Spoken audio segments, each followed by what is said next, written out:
In the dead of night, along the remote and dusty roads of Kanchari near the Burkina Faso-Niger border, something didn't feel right. 3 days before the world would hear about it, Border Patrol spotted a massive convoy, 47 trucks, moving in silence under cover of darkness. Official documents claimed it was humanitarian aid, but why at such an unusual hour? And why along an isolated route, far from major supply corridors? Veteran officers knew this wasn't normal. The drivers avoided eye contact. The escort was minimal. And most suspicious of all, the manifest simply read, "Essential supplies." Something was afoul. Burkina Faso had seen too much betrayal in the name of help. What happened next would ignite a chain of events that would shake foreign networks to the core. This is the story of how a quiet observation turned into a national alert and how President Ibrahim Traoré responded without hesitation. By midnight, the tension had already reached the capital. Inside the high-security command chamber in Ouagadougou, Captain Ibrahim Traoré stood over a glowing satellite map, his instincts sharpened by years in the field. The report from Kanchari wasn't just odd, it screamed infiltration. Without delay, he picked up the secured line. "Zerbo," he said, his tone steely, "block that convoy. This may be more than smuggling, it could be a coordinated attempt to destabilize the nation." Within 30 minutes, Operation Sandshield was activated. Burkina Faso's elite special forces were on the moves, silent, precise, and disciplined. Drones equipped with thermal imaging launched from 2 forward bases, scanning Sector Delta. 2 helicopters took off from Ouahigouya, heading east with orders: intercept, contain, and capture. Here's the educational takeaway. National security doesn't sleep. In nations like Burkina Faso, where sovereignty is fragile and foreign interference, common real-time decisions mean survival. Young people must understand. Freedom is not only earned, it must be protected every night. President Traoré's rapid response reflects the lesson of leadership. Act fast, act smart, and never underestimate what moves in the shadows. The lion had awakened, and by dawn, the hunt would begin. At exactly 4 o'clock, under the cover of Sahelian darkness, the trap was sprung. Near a choke point 12 kilometers east of Kanchari, Burkina Faso's special forces executed a precision ambush. Drones hovered silently overhead, relaying real-time visuals. As the 47-truck convoy approached the checkpoint, flares ignited the sky. Then, the command was given, "Engage." Drivers panicked. Some fled into the bush, but they didn't get further. Drones picked up every heat signature. Within 18 minutes, all 47 drivers were captured. But what came next stunned even seasoned officers. Inside the trucks, labeled as medical and food aid, were crates of AK-47s, M16 rifles, RPGs, explosives, and over 200 rounds of ammunition, enough to arm an insurgent army.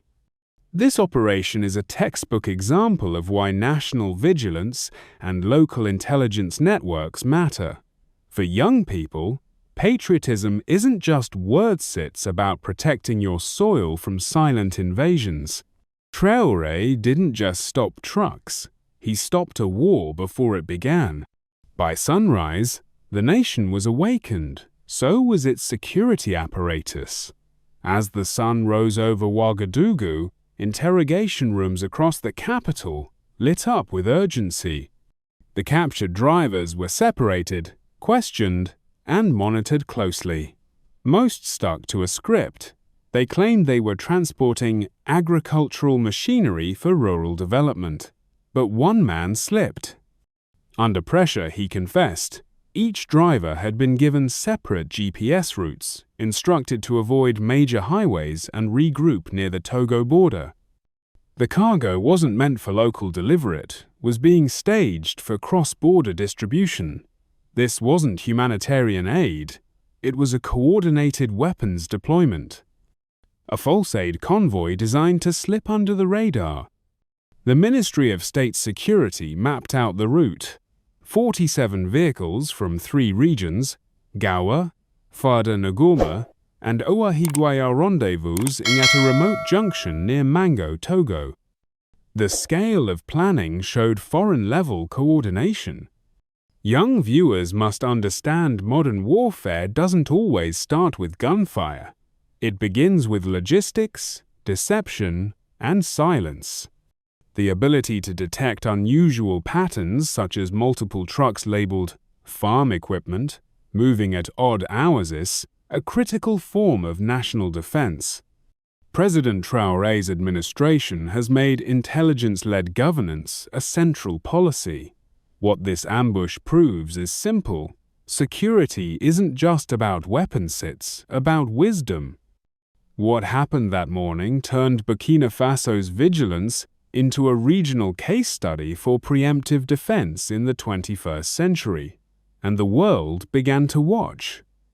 By the second day, the investigation took a sharp turn from local smuggling to a global conspiracy. Forensic teams and military analysts began tracing serial numbers, shell, casings, and chemical compositions. What they found was alarming. The weapons originated from 3 hotbeds of conflict: Libya, Yemen, and shockingly, several crates bore fresh markings from a NATO member state's military supplier. The full inventory confirmed this was no ordinary shipment. 15,000 AK-47 rifles, 5,000 M16s, 3 million rounds of ammunition, 50,000 grenades, 1,500 rocket launchers, 200 anti-aircraft missiles, 20 metric tons of high-grade explosives. Weapons don't travel alone, they carry fingerprints, and every box tells a story of war economies, covert alliances, and shadow networks. Burkina Faso's ability to trace this shipment shows a new level of forensic capability and strategic awareness. In a world where small nations are often treated like pawns, Traoré's Burkina Faso is learning to read the board and expose the hidden hands moving the pieces. By the second night, President Traoré had seen enough. At exactly 22 o'clock, he issued a high-security directive, commence Operation Thundernet. Within hours, 23 coordinated raids were launched across Ouagadougou and its outskirts. Special forces units, backed by intelligence drones, stormed suspected storage sites. The results were staggering. 17 of the 23 warehouses contained smuggled weapons, identical to those seized at the border. But it wasn't just crates, they found it was names. Among the arrested, a former defense minister, 2 retired generals, 4 prominent businessmen, and 3 foreign diplomats operating under immunity. This moment teaches a powerful lesson: national threats aren't always foreign. Sometimes, betrayal is born in familiar uniforms and handshake deals. Young viewers, remember, security requires not just courage but also clarity, knowing where to look and who to question. Burkina Faso wasn't just stopping trucks. It was dismantling a domestic network of sabotage, a silent war that had already begun. And Traoré's government had just flipped the script. By day 4, the investigation reached a boiling point. Under high-security interrogation, François Bongois, well-known businessman once seen at international summits and cocktail receptions, finally broke. His words were like thunder across the nation. He confessed that the 47-truck convoy was just the tip of a much deeper plot. The real plan? A multi-phase operation to overthrow the government of Burkina Faso. It had been in motion for over 8 months, backed by operatives in Accra, Ghana, Abidjan, Côte d'Ivoire, and quietly monitored from Paris and Washington. The plot had a name, Operation Restore Democratia, phrase that sounded noble but masked a foreign-funded power grab. Bongo revealed a staggering number, $200 million USD in total budget, spread across logistics, media manipulation, and covert mercenary deployment. Here's what young Africans must understand when democracy is sold as a slogan but backed by secret funding and silent coups. It isn't democracy at all. It's imperialism with a new face.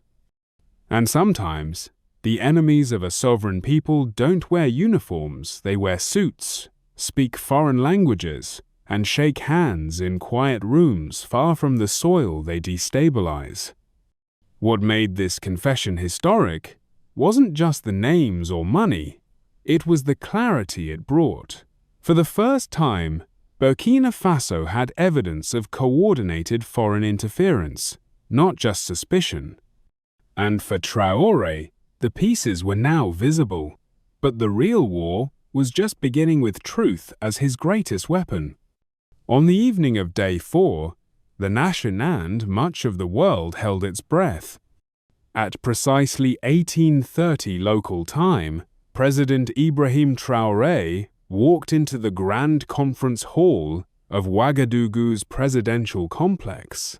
Over 120 journalists from 36 countries packed the room.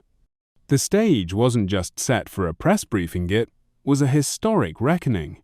Behind him, a screen projected chilling images, rows of AK-47s, stacks of RPGs, crates labeled medical aid, filled with explosives, intercepted satellite maps, and classified documents recovered from the 47-truck convoy and subsequent raids. Then came the list of names, former generals, shadow financiers, and most shockingly too, foreign nationals holding European passports caught red-handed managing logistics from a villa in Ouaga 2000.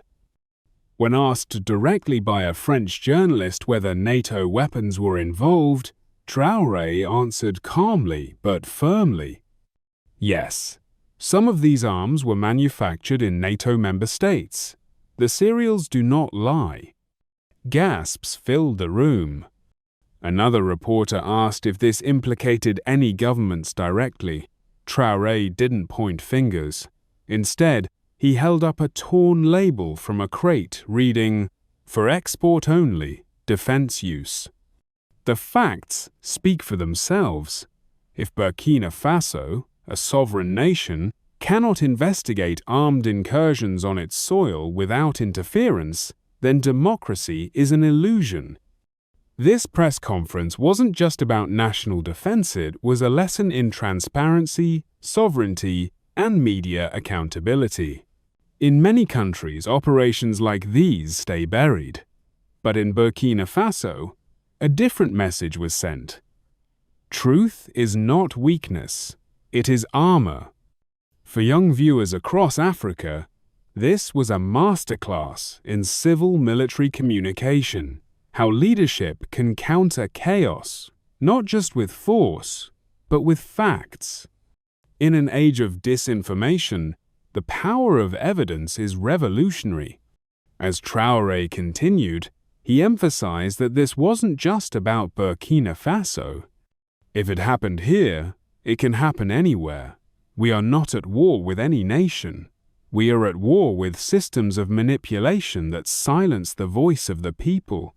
The press conference lasted 78 minutes. No shouting, no political theater, just raw, documented reality. By the end, global headlines were already rewriting themselves. What many dismissed as conspiracy just days earlier was now unfolding on live broadcast for all to see.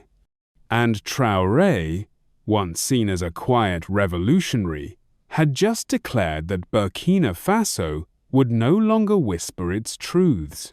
It would broadcast them to the world. As President Traoré's press conference echoed across airwaves and digital screens, the world began to respond, and quickly. Within hours, statements of solidarity came pouring in. Mali, Niger, and Guinea, fellow nations of the Sahel Alliance, voiced unwavering support, condemning foreign interference and hailing Burkina Faso's swift action as a defense of African sovereignty. From the south, South Africa and Chad echoed that sentiment, calling for an emergency summit to address growing threats to the continent's autonomy. Uganda's president issued a rare personal statement. "This is not just a Burkina Faso issue. This is a warning to all post-colonial nations. Our independence must be defended, not just celebrated." From across the Atlantic, Venezuela released a diplomatic note recognizing Traoré's efforts as an act of dignity in an age of deception. More significantly, Russia, China, Turkey, and Iran publicly pledged technical, intelligence, and diplomatic support to help Burkina Faso deepen its investigation and fortify its institutions. This moment reveals how geopolitics is no longer unipolar. The global South is forming new alliances, rooted not in charity, but in shared resistance to exploitation. And for young Africans, it's a reminder that regional unity isn't a dream, it's a strategic necessity. When one stands with truth, others rise with them. By day 5, the operation had evolved into something far greater than anyone anticipated. Intelligence units, now working across borders, uncovered a chilling revelation. Similar plots to destabilize governments in Mali, Niger, and Guinea were already in motion. What started as 47 trucks had become the trigger for a continental intelligence alert. Then came the arrests that shook international headlines: 3 French citizens, 2 British, 1 American, and 2 Israelis, all carrying fake diplomatic passports, were apprehended in simultaneous raids in Ouagadougou and Bamako. Their alleged roles? Logistics coordinators, fund distributors, and cyberops handlers, part of a shadow network linked to the failed Operation Restore Democracy. This exposes the layered nature of modern destabilization. It's not just boots and bullets anymore. Today, subversion often comes wearing suits, holding forged credentials, and using encrypted messages. For young citizens, it's a vital lesson. National defense requires digital intelligence, legal resilience, and cultural awareness. The diplomatic fallout was instant. Embassies scrambled, and several Western governments issued cautious denials while quietly recalling staff. The discovery triggered emergency meetings within the African Union and the AES bloc, as the depth of the infiltration became clear.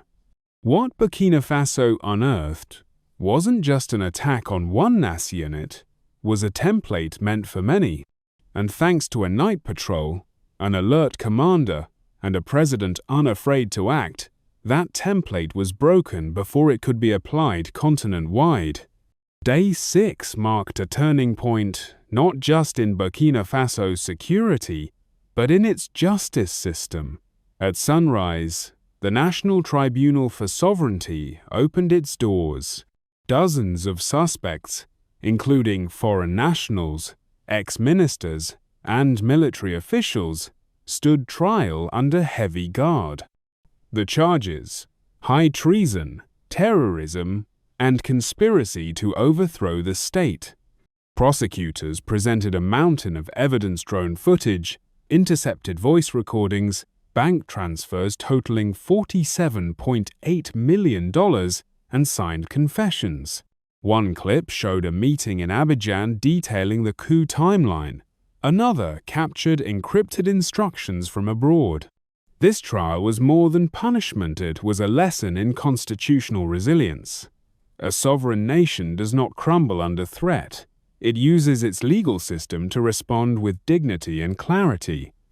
For students of history and law, this was a modern-day Nuremberg moment where truth was not silenced, but sworn into record. Justice was no longer abstract. It had a courtroom, a timeline, and undeniable proof. By day 7, the tone had shifted from defense to rebirth. In a televised address, watched by millions across West Africa, President Ibrahim Traoré stood beside a massive furnace roaring with heat. Behind him were crates of seized weapons, AK-47s, RPG launchers, sniper rifles, grenades, nearly 20 tons of tools once meant to destroy. With his fist raised and voice steady, he made the announcement, "We will melt these weapons not in silence, but in hope, and from the ashes of violence, we will build life." In that moment, Burkina Faso launched the Iron for Education initiative. The plan? Transform every dismantled weapon into a building block for the nation. The goal? 100 new schools across rural provinces, 50 health clinics in underserved regions, 1,000 kilometers of irrigation canals to empower farmers and fight drought. This was more than symbolism, it was strategy. In a region where war often recycles itself, Traoré introduced a blueprint for post-conflict transformation. For young leaders and students, it was a lesson in reparative justice. The idea that victory is not complete until it touches lives in tangible ways. On day 8, in the heart of Ouagadougou, an emotional event took place, the Peace Bell ceremony. A giant bell, forged from melted rifles, was rung by schoolchildren and teaches the sound echoing across the capital as a promise. No more blood for power. From steel, we build a future. By day 10, what began as a national security operation had evolved into one of the largest counter-crime investigations in West African history. Through coordinated intelligence with Interpol, African Union agencies, and forensic cyber units, Burkina Faso traced the entire journey of the seized arsenal. The route spanned continents, from Eastern Europe's black markets, through Libya's fractured territories, and deep into the Sahel corridor of chaos, lubricated by corruption and smuggled cash. The details were staggering. Arms were hidden in medical aid containers and agricultural equipment crates. Officials in 3 transit countries were found to have accepted bribes totaling over $12 million USD. The final leg involved GPS-masked trucks, falsified customs paperwork, and diplomatic tags forged with alarming precision. In response, Burkina Faso moved swiftly. In partnership with Interpol, the government froze over 140 international bank accounts tied to the operation and issued 19 arrest warrants for foreign nationals suspected of running what President Traoré called the shadow empire of weapons. This exposed a sobering truth. Modern warfare is no longer just about ideology, it's about business. There are entire networks profiting off destabilization, thriving where laws are weak and surveillance is blind. For young citizens, understanding this complexity is essential to building resilient institutions. Burkina Faso's bold transparency sent a clear message. We are not pawns in a global game. We are players reclaiming the rules. From the forests of Kanchari to the diplomatic halls of Geneva, This West African nation had pulled back the curtain on a crime empire and refused to let the world look away. On the 15th day of this historic operation, President Ibrahim Traoré stood before the nation as a commander, but as a teacher, a father, and a symbol of African resilience. With his hand on the constitution and his voice echoing across the grand place of Ouagadougou, he made a powerful declaration. From this day forward, the 15th of June shall be remembered as the National Day of Awakening and Victoria, day when truth shattered deception and sovereignty triumphed over subversion.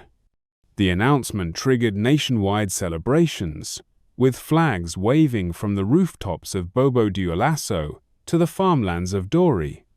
Bells made from melted rifles rang across schoolyards, and in every classroom, a new civic education curriculum was introduced.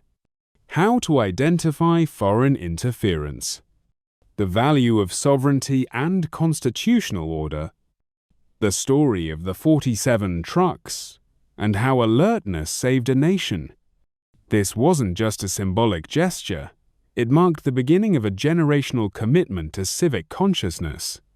Like Bastille Day in France or Juneteenth in the US, Burkina Faso now had its own date etched in defiance and dignity, an annual reminder that the price of freedom is vigilance.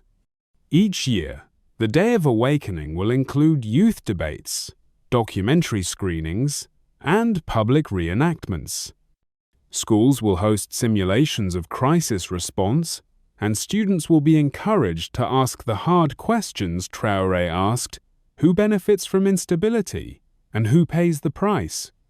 Burkina Faso didn't just survive a coup attempted, rewrote the future of national memory, turning pain into purpose and vigilance into virtue. The final act of this story does not end in gunfire, but in awakening. Traoré did not simply intercept 47 trucks. He confronted the very machinery of neo-colonial destabilization.